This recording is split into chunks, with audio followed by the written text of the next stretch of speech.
My name is Erica Hawley, and I will be presenting about conceptual artist Adrian Piper. Today, in a world where communication and beliefs are so public, one may find the overlooked moments and subtleties in life somewhat, if not entirely, sacred. During the modern art movement in the 1960s and 70s, artists and performers in the Western society found themselves with open-ended opportunities to make a difference in civilization. It was artists like Vito Acconci, Chris Grudin, and Eva Hesse who made monumental impacts on the art world and opened doors for those who had feelings to be displayed. Young artist Adrian Piper was another standout artist of this time during the conceptual art era that made significant strides both personally and publicly. She handled herself with poise and practice, but simultaneously was bold and brave. Adrian Piper is a highly praised conceptual artist who additionally practices philosophy. Her impressive education of philosophy is one of her most well-known contributions to the public. Piper had an unrelenting urge to fuse her relationship between art and philosophy, which resulted in powerful pieces and performances in the public realm of society. Piper has recognized art as what led her to her exploration of philosophy.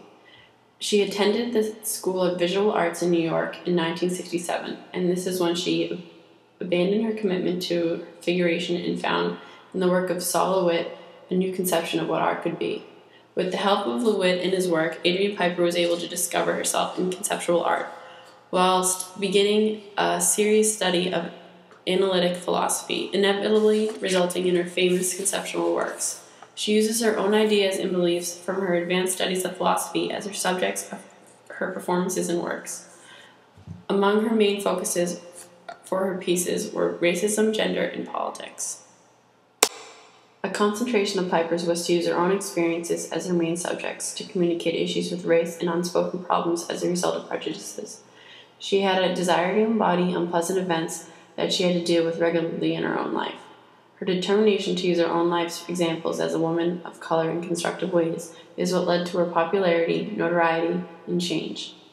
After embarking on her conceptual practices, she found her interest in displaying the disruptive lens of racism. She revisits her own life's narratives of biases due to color and of intrusion of language, particularly signifiers of race. It is through Adrian Piper's work and performances that the public is able to understand and nearly feel what she has gone through in her life, whether it is discrimination, being treated as a minority, or having to sit through painful conversations of racial slurs. Her work often highlights her identity as a light-skinned black woman because people around her frequently do not realize she is black and proceed with their disrespectful thoughts on race.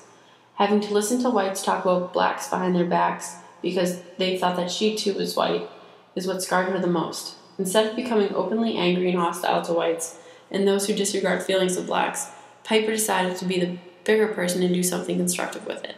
She made many rights out of even more wrongs by creating a visual for the inequalities, which then led to whites to understand the oppression rooted by social and political systems.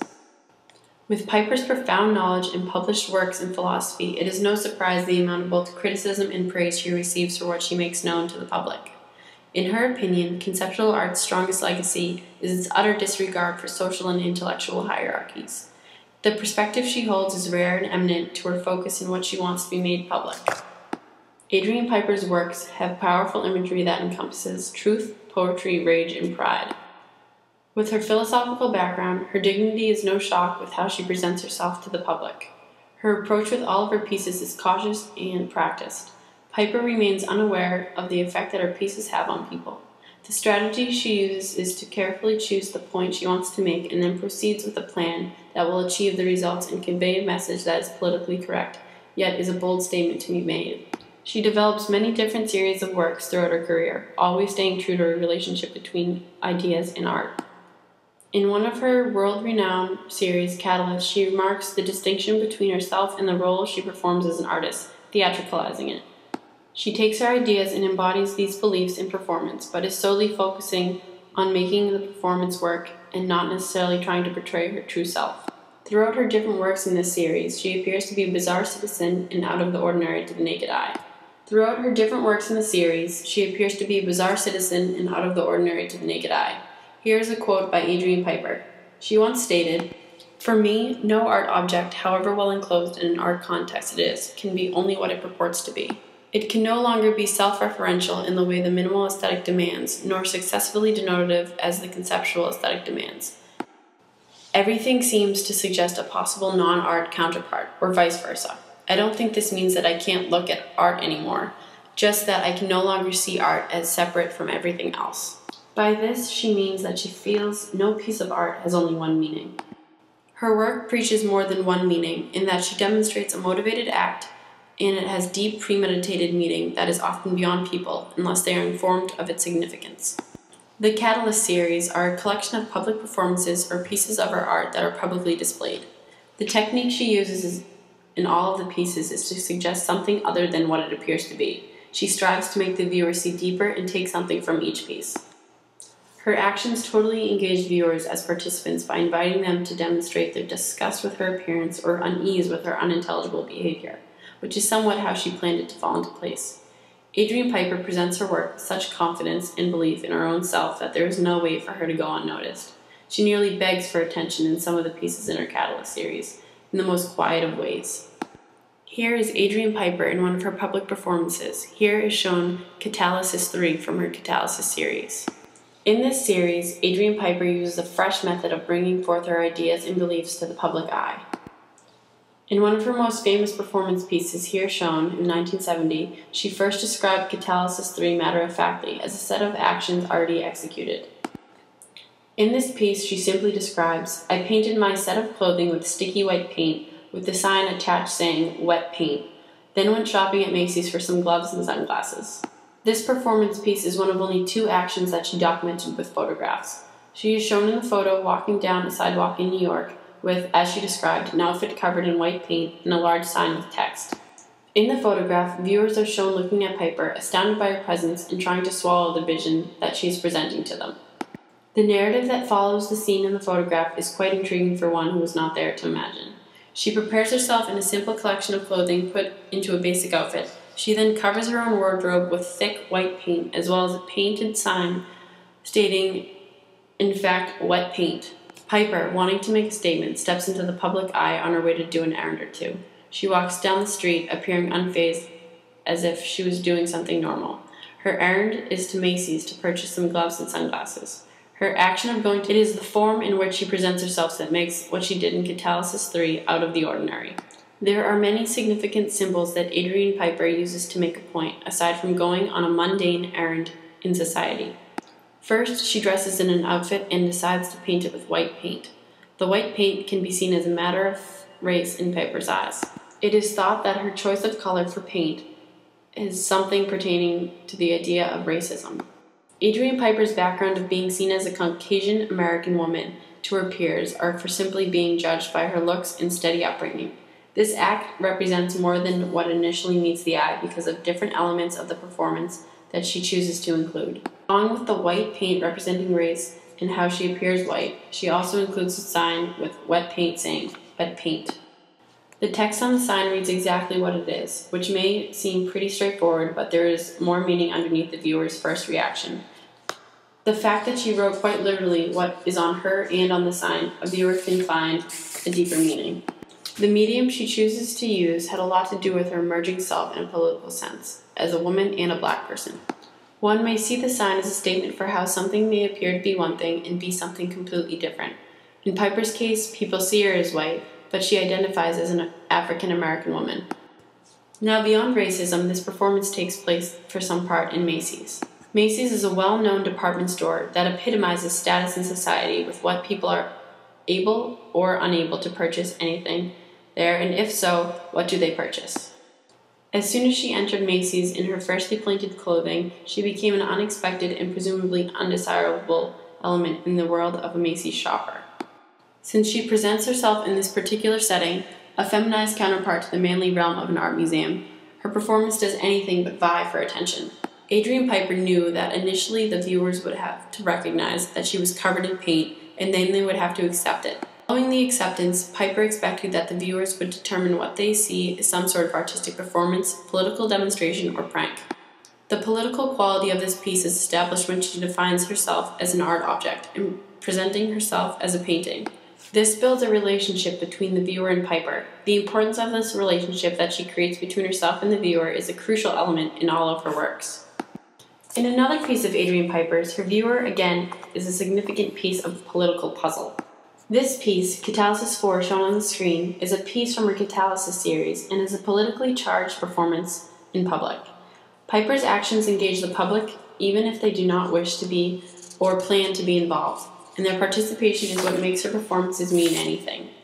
In Catalysis 4, she walks through New York City with a handkerchief stuffed in her mouth. She walks along the sidewalk, across the sidewalks, and most well known on a public transportation bus. The photo shows her sitting on the public transportation vehicle next to another woman as she absorbs stares and dirty looks. There was curiosity, anger, confusion, and many other feelings felt from her performance. After the performance, the viewer's initial reactions have taken place. Adrian Piper was able to leave her audience with something important. Piper left them to ponder the encounter afterwards and change their own behavior, whether rationally or unconsciously. The reason for said post-pondering is Adrian Piper's indirect statement about inequalities and respect. Her focal points of this performance revolve around gender, race, and sexuality.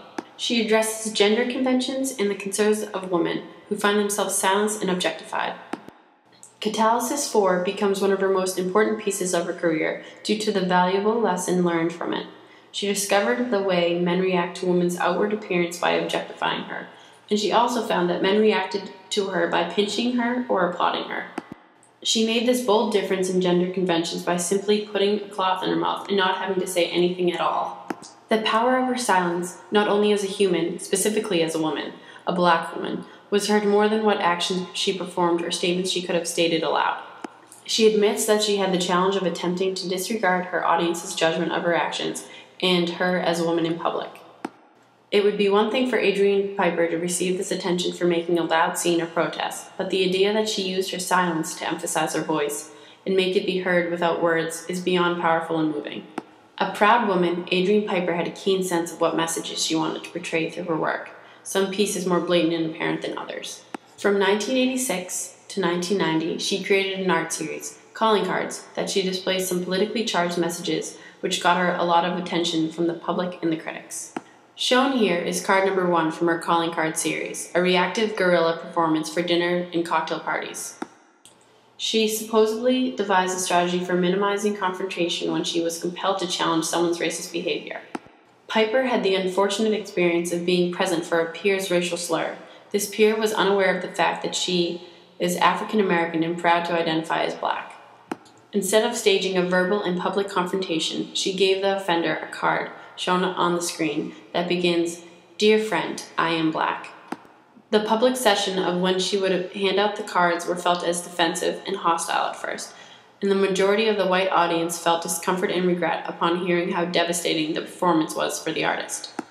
This performance piece brought Adrian Piper very close to her audience, and all appreciated the feelings that were exchanged through discreet actions. The audience recognized that Piper could have made a furious public statement, evoking controversy and hostility. However, she used her silence and carefully written words to communicate in a far more delicate way. Her viewers understood the resolution she chose to use to this incident of racial slurs. The work joined blacks and whites in different social interactions based on awkward and painful regret, and brought forth a light that shined on the fact that there is remorse in racial slurs. Conceptually, Piper uses her practices of art in a constructive way that challenges political and social outlooks for generations following her performance. Adrian Piper succeeds in challenging society in their beliefs, and each of her pieces continue to receive thoughtful welcome and consideration. The audience is one of, if not the most important element in what makes Adrian Piper's performances and artwork what it is known to be today. Without the viewers and audience, her performances would be non-existent. If there were no reactions to her actions, or disputes over bold statements that she portrays through her work, then her work would be empty and worthless. The audience is what charges Piper to consider and inevitably create these social constructs to challenge members of society and social conventions. Through her artwork and her philosophical work, Adrian intrigues her viewers who are often uninformed. She is one of the first conceptual artists to incorporate directly social and political analyses into her subjects, calling it meta-art. She proudly discussed her meta-art idea as a new occupation for artists, giving them another incentive for their work other than emotional expression and more radical biases expression to educate the public. With Piper's work, the artwork was incomplete without the